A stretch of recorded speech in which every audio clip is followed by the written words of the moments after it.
بناوی خوای بەخشندەی میهرەبان حەمد و ثەنا و سوپاس و ستایشی بەپایان بەخوای پەروەردگاری جیهان، درود و سەلام لەسەر پێغەمبەری خۆشەویستمان صلی الله عليه وسلم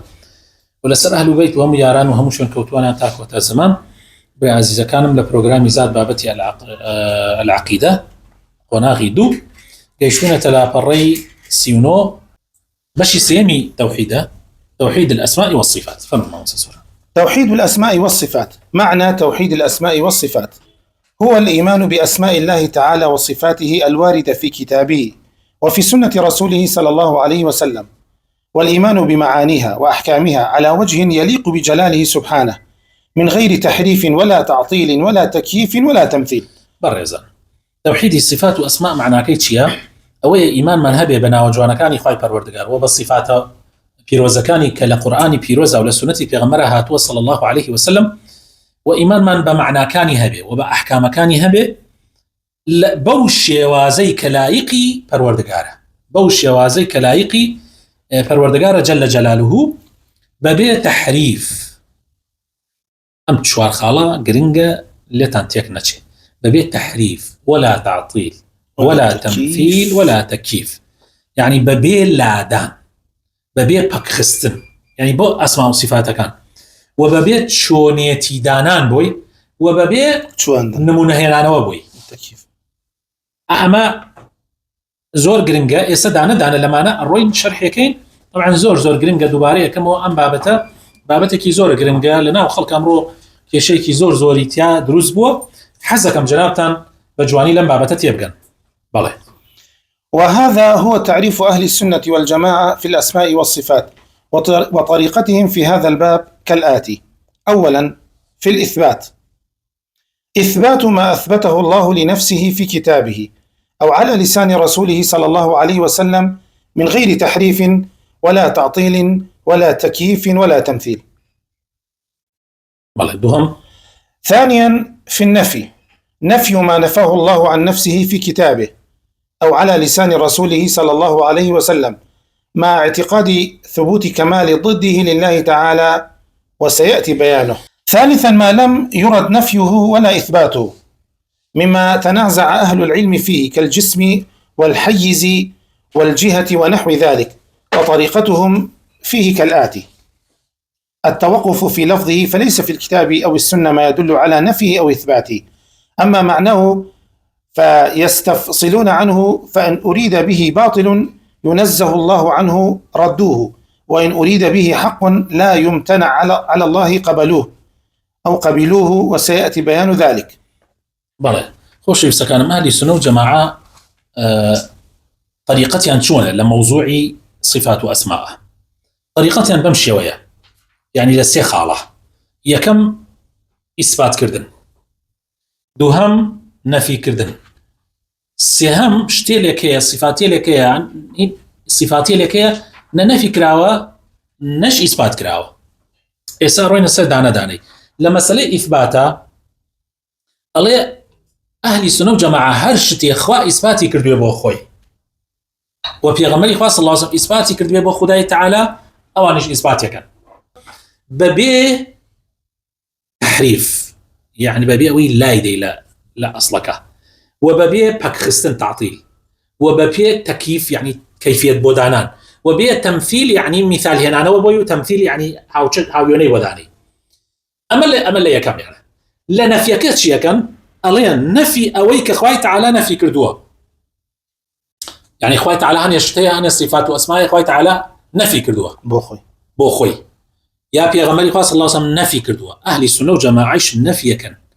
بلام لقلنا في كردناكيا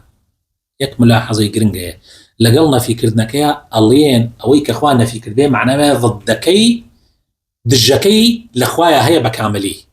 يعني سخوي تعالى نفي نكردوا لآية الكرسي أفرمي لا تأخذه سنة ولا نوم، نالين خوي تعالى ما عنده نابه معناه يا خوي تعالى فرمي ما عنده نابه من معناه خوي تعالى قوته هيزكي تواو كاملي هيك هرجيز ما عنده بونيه نافرمي يا خوي تعالى خوينيه معناه يا خوي تعالى بردوام قائمة ببيع دجاكي بقى لأخويا هي بكاملي، يعني أوي خوي تعالى نفي كردبه دجاكي هي بكاملي. باش اما استزاني من اوي خوا اثباتي كردي مش اثباتيكين اوش خوا نفي كردي مش نفيكين باش يعني شتي خوي تعالى نفي كردي انا اثباتي كردي او شلون او السيم خاري انا ابي شيء مما تنازع اهل العلم فيه كالجسم والحيز والجهه ونحو ذلك. جسم بودانان بو خوي تعالى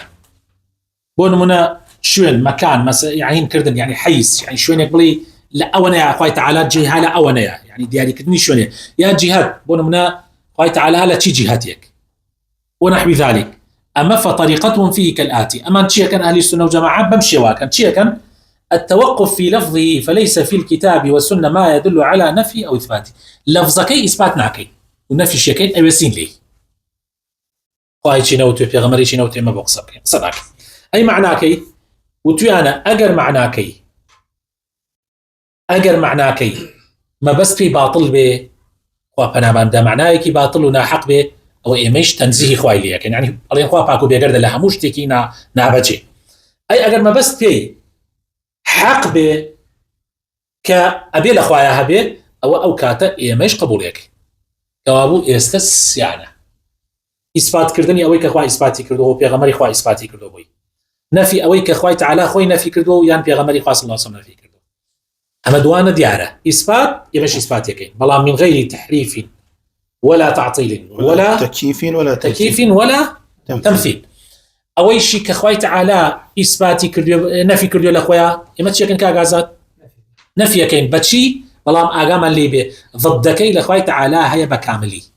يعني وش ما الخو خوي تعالى نفي كردو معناه قيوميه كاملي لاخويا هي او زور مهمه سيم اويا كخوي تعالى نفي كردو نا اثباتي كردو لفظكي يمش بيدنا بينلي اي معناك اجر معناك ما بس تشتكي حق بو او يمش اثباتك كانوا بس الحقك ارين اي اجر ما بس في اشتكي باطل بو او يمش لين خوا باكو بيقرد لها مو باطلك. اما معناه موصل أو من عندما معهم فيستفسرون عنه فإن أريد به الباطل. وهذا هو الواجب في هذا الأمر، لأن تفصيل القول فيما يجب ويجوز ويمتنع على الله تعالى لا يدرك إلا بالرجوع إلى الكتاب والسنة، بما وافقهما قبل وما خالفهما رد. لو أنا يكيبلي باشا يو أقصى نبوكن ها يسمى ما نضيع إخوة إثباتك لا إثباتكين أو إيش إخوانا فكر وأنا فيكين أو إيش بيدن بو يمش تاعي أو ستين بتعبتي للفظك يا لو أنا يسيك يبلي أقصى نبو يواكن إيمالين أخدي خوي باشا ناسي وفي غمري خاص الله سبحانه خوا باشا ناسي إيما باشا بو ما نقبل أخو ما نقصر كين لشتكاك يعني إيما نبيني معنا إذا خوي تعالى تو ندبيني يعني خوي تعالى نبيني شون قبل لشتكاك قصر كي ندبيني إلا ما قال بيامك للعيني خداوها هاتي بيماني وتوي إيه بيامكش قرآن سنة كاني في غمرة صلى الله عليه وسلم سنتي صحيحة إيما بويا لآسي قرآن وسنة بأوستين ناتواني قرآن والسنة شيان لتشيا إثباتيان كذي ما إثباتيك لنا وجوانا كاني خوي تعالى لتشيشان نفي كذبي من نفيكين وأول شيء تيايا قسيان كذبي يعني اشتكى بيدن بوبيت تيايا إيه مش تيايا أوسين للفظك يا لمعناك شبه تفصيليك إيه سبع اسمك جاء مزور قرنجة بالله. وأصل أهل السنة والجماعة في هذا في باب الأسماء والصفات قوله تعالى: ليس كمثله شيء وهو السميع البصير. بينما هيك قرنجة أم آية تخش بسكانه لا أهل السنة والجماعة ليس كمثله شيء وهو السميع البصير. طبعا ما سورة شورى آيات يانزة سورة شورى آيات يانزة زور قرنجة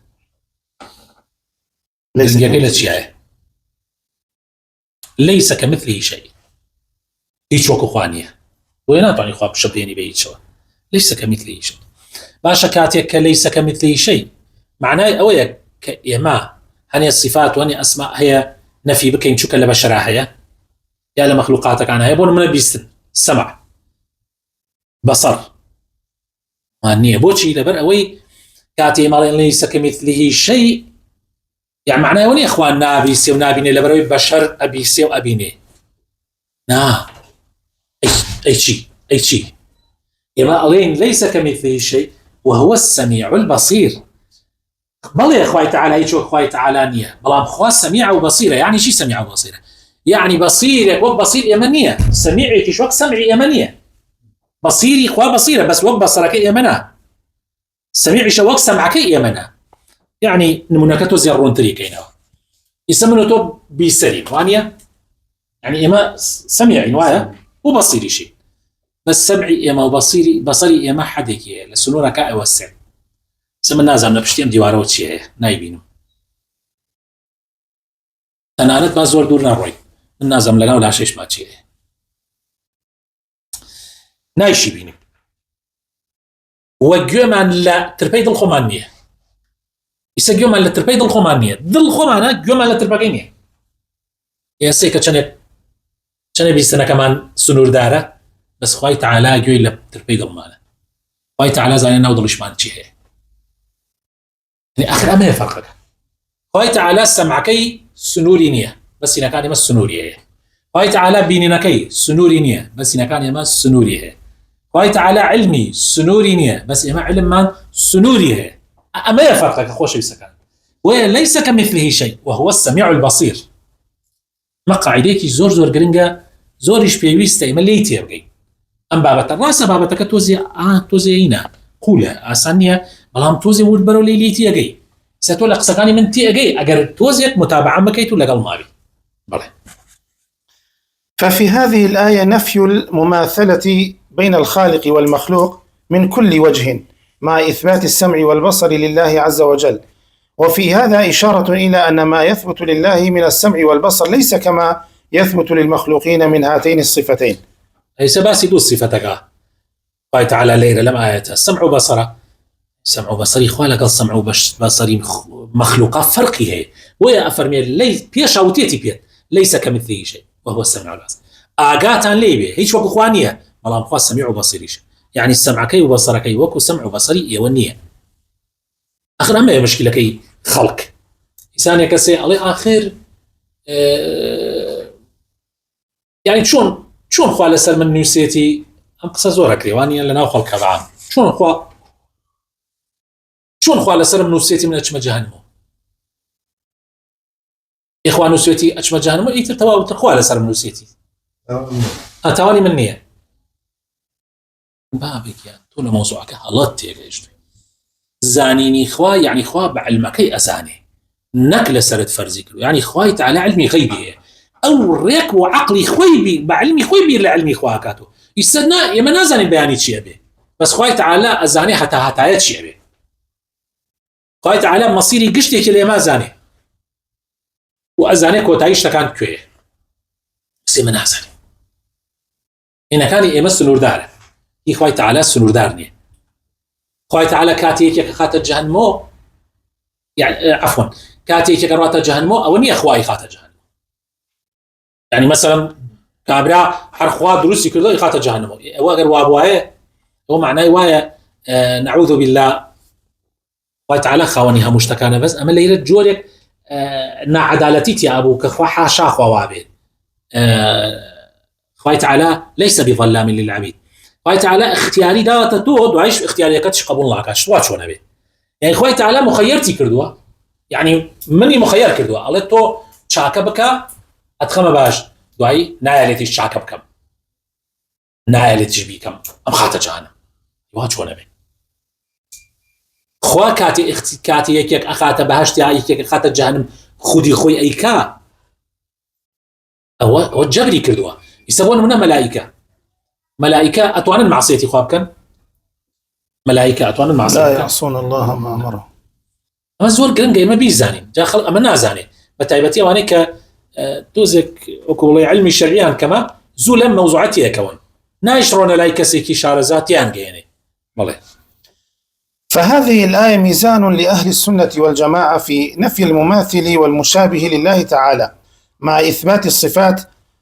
إثبات الصفات له سبحانه على الوجه اللائق بجلاله.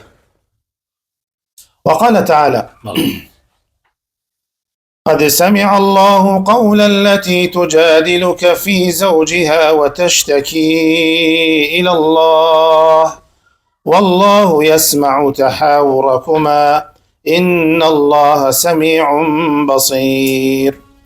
ففي صحيح البخاري معلقا على عائشة رضي الله عنها قالت: الحمد لله الذي وسع سمعه الأصوات، لقد جاءت المجادلة إلى النبي صلى الله عليه وسلم تكلمه وأنا في ناحية البيت ما أسمع، فأنزل الله عز وجل هذه الآية. ومن الأدلة على نفي المماثل والمشابه لله تعالى قوله: فلا تضربوا لله الأمثال. قال الطبري: فلا تمثل لله الأمثال ولا تشبه له الأشباه، فإنه لا مثل له ولا شبه، وما يقال في السمع والبصر يقال في غيرهما من الصفات. خوش بسكانم لێرە نمونەیەکی زۆر جوان دێرێتەوە بۆ مەسەلەی بیستنی خوا، فەرقی بینی بیستنی خوا و بیستنی مەخلوقاتەکە. أو آياتك خوي تعالى فرمي: قد سمع الله قول التي تجادلك في زوجها وتشتكي إلى الله والله يسمع تحاوركما إن الله سميع بصير. طبعا قصي أم سورة أم آياتها قصة كيتشيا كي أزاني قصة كيتشيا خولي كيتشي ثعلبة هات خزمتي بيغمري خواه صلى الله عليه وسلم هات بو مال بيغمري خواه لمالي خاتو عايشة بو. طبعا جوركي خاتو عايشة تصورنا كم 2 متر بانيا كيبي درێژەکەیشی 3 مترە هەر ئەوەنەیە. هاتە ماڵی خاتو عایشە دای لە دەرگا پێغەمبەری خوا صلی الله علیه وسلم فەرمووی دەرگا بکەن و دەرگایان کردەوە ئافرەتە خەولەی کچی ثعلبە هاتوتی ئەی پێغەمبەری خوا سەلامی کرد لە پێغەمبەری خوا صلی الله علیه وسلم پێغەمبەری خوا سەلامی لێسەن فەرمووی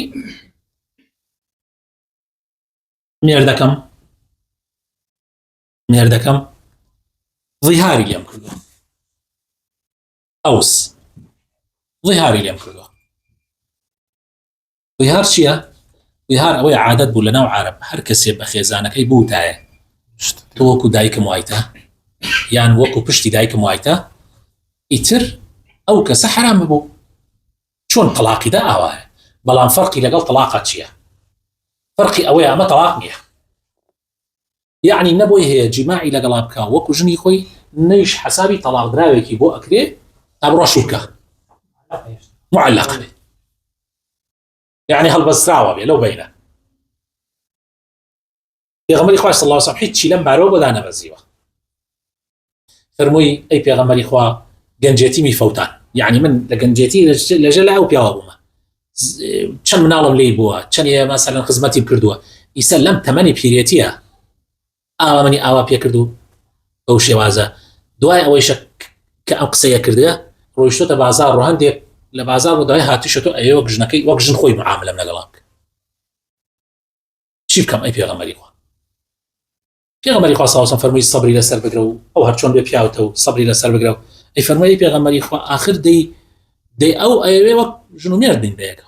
خۆش دەزانی ئەمە نابێ. پێغەمبەری خوا صلی الله علیه وسلم هەر ئەیوێ سەبر بگرە و تەحەمل بکە و فەرمووی هیچم پێ ناڵێ فەرمووی هیچم لەبارە بۆ نهاتوو. فەرمووی دەی من شکات کە تۆ ناتوانی چارەسەری کێشەکەم بکەی من شکاتی خۆم ئەوەم بۆ لای خوای تەعالی ئەشتەکی ئیلە الله سکاڵای خۆم لای خوا ئەکەم.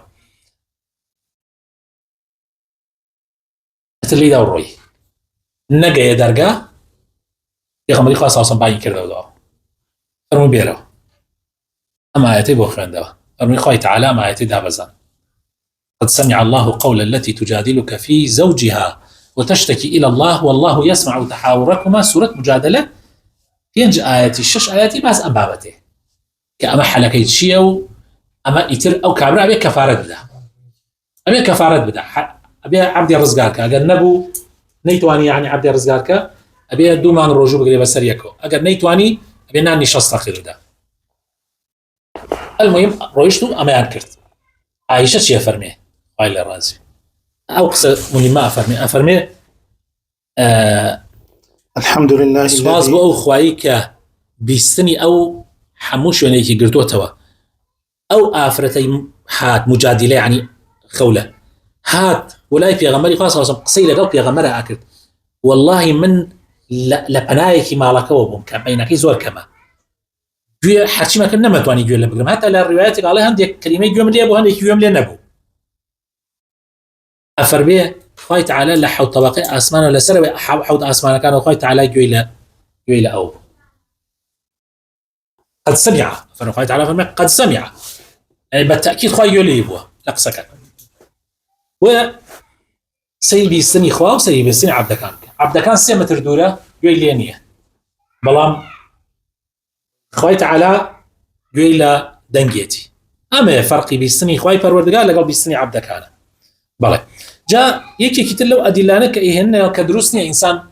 خوا تشبيه كاب عبد كان وافرمي فلا تضربوا لله الامثال يعني نموني هيك كسب بخوا ما ينوى يعني خوا جوازه عبد كان جوازا مخلوقات كان جوازا امامي طبري افرمي فلا تمثلوا لله الامثال نمونه بخوا بو كسمه ينوى يعني كس كان نموني خوا او وكو بيستنقي وكو بيستني خوا يعني مثلا اوا ولا تشبه له الاشباه كس تشبيه ما كان اخواه فانه لا مثل لا مثل له ولا شبه قال تعالى ان مثلي هي نشبيه شيء وما يقال في السمع والبصر طبعا اما بو بيستنك وبينينك وابوها مشتقاني ترشواه يعني علمي اخواك وعلمي بشرنيه اراده اخواك واراده بشرنيه هم مشتقاني تر بله. واعلم أن كل ما ثبت لله تعالى من الصفات فإنها صفات كمال يحمد عليها ويثنى بها عليه ليس فيها نقص بوجه من الوجوه فجميع صفات الكمال ثابتة لله تبارك وتعالى على أكمل وجه وكل ما نفاه الله عن نفسه فهو صفات نقص تنافي كماله الواجب فجميع صفات النقص ممتنعة على الله سبحانه وتعالى لوجوب كماله. بله الله بزانا هر صفتك يا هرنا خوي تعالى بخوي اثباتي بكاد ضلنيا بكمالك لخواه يعني خوي تعالى بس ير صفتك ناكا كهي يا بيغمري خواه فرمي انت صفه لخواه هي او صفتك لخواه هي بكمالي لخواه يعني كامل بالتواوي او صفه لخواه هي وخوي تعالى شحر صفتك كنفيك كنيتي عما وهر صفتك بيغمر نفيك كالخوانيه ضلنيا او صفتي نقصه او كيتر صفتي كماله اما يعني صفتي نقص يعني كمكرتيه بويا الاخوه يعني ابو اتوانين بلي خوي تعالى حمو صفاتي كمال لاواهي حمو صفاتي نقص خوي تعالى لي بدوره اما كاليني كمهمه بيسانين يعني خوي تعالى كاتباسي حر صفتك لصفاتك انا كابي غمري خاص الله سمعك او بزانا وح عامل لها هي صفات كماله وحرشتك شي نفي كرد به او تاكيد به لاخويا ودوره وصفات نقصه ونمونه يعني جولك كان كايانوت يعني ان الله فقير ونحن اغنياء يد الله مغلوله الله نقوى فقير يا من دوله لا حول ولا قوه فقر الاخوي تعالى نيه بعيد شيء وياك صفتي نقصا الاخوي نيه اي غنى الاخوي هي غنى الاخوي هي بكاملي انا زور بي مكاتي اخوي تعالى اسباسي اول شكا اخر بابتمان او زرده بس يواك هل صفتك اخوة فرميت يا مانيه يا بيغمر بفرمي ام صفه الاخوانيه او الضلنيابه او صفتي تشيا او صفتي نقصه كمالك الاخويا هي يسبون من اخوة بفرمي اخوة فقير نيه يعني معناه شيء يعني اخوة اقل نشي فرموايه غنيه ان الله هو الغني فرمويتي اخوي تعالى بس اقل اخوي تعالى نشي فرموايه ابويا امام منزل بالتاكيد غنائي توعوتي لخدايا هي حربويك اخوان نفكر يعني ضدك هي الاخويا بكعملي اما اخر بابت معنا او بابت الزرداء جو يبور بقرن ان شاء الله يستفاد ليك قاعده ما نفاه الله عن نفسه فالمراد به انتفاء تلك الصفه المنفيه واثبات كمال ضدها. مثال: نفى الله عن نفسه الظلم فيكون المراد به انتفاء الظلم عن الله مع ثبوت كمال ضده وهو العدل. مثال آخر: نفى الله تعالى عن نفسه اللغوب وهو التعب والإعياء فالمراد نفي اللغوب مع ثبوت كمال ضده وهو القوة، ونفي النوم لثبوت كمال قيوميته، وهكذا بقية ما نفاه الله عن نفسه والله أعلم. تماشا كان خوش يسكن الله هر نر صفتك اخوي تعالى نفي كردو لاخوي او معناه وايا او صفتك كامل لاخويا نيه وضدك بكاملي لاخويا هي معلومه كاكازا ما صوره معلومه هونيه زور قرن قامه بۆ نمونە ئەڵێ خوای تعالى نەفی ظلمەکە ئیسا من لەولا ئاەتێکم خوێن دەوەتان وتم إن الله ليس بظلام للعبيد وانە خوای تعالى ظلم لە عەبدەکانی ناکە ئەمە معنای چییە تۆ چی لە مەحاڵی ئەبی يعني كماله يعني الظلم بحيث شوية لأخواني وياك يعني نفي الظلم بكاملي إني حرمت الظلم على نفسي وجعلته بينكم محرمة ظلم بكاملي لأخواني وياك إيه العكس شيء عدلي كامل لأخويا هي يعني إخوة كامل عادلة يعني عادل بكاملي نكبة نقصي بونمونا صفتي لغوب يعني ماندوبون كاتي خوي تعالى لسورة قافة لآياتي سيوهشتا نفي لغوب لخوي أكا يعني لغوب يعني ماندوبون يعني هلاكي يعني معناه ويا الهلاكي لخوي يعني أي أمد الشقيت شيا هي ذو قوة يعني هي ذو قوة بكاملي لخداي پروردگارها هي إيه دعاء أو كاتي خوي تعالى فرمي لا تأخذه سنة ولا نوم خوي تعالى نكنا خوي أنوزيش نادا سنة يعني أنوز أو أنوزة خوي تعالى خويني وأنوزيش نادا يا معناه يعني شي يعني قيوميتي بخبري كامل لخدايا هي آقابوني تواو لپروردگارها هي بتواوتي أما الزور مهمة سبحان ربك رب العزة عما يصفون وسلام على المرسلين والحمد لله رب العالمين